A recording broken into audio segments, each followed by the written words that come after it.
Oda kundinja ere. Oda kundinja. Komne soka. Anditindisa. Sala. But why? Baby, why? Baby, gonna shama. Jana ifunga tete. Chala mpasha wa mai. Asizaramba. Ndisho jana ifunga baby.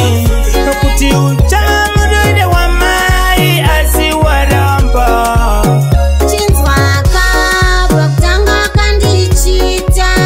Ndikanzwisisa. Iwewe audine foni yako. Mama, amufu mama cause. Wirudaru spamuro.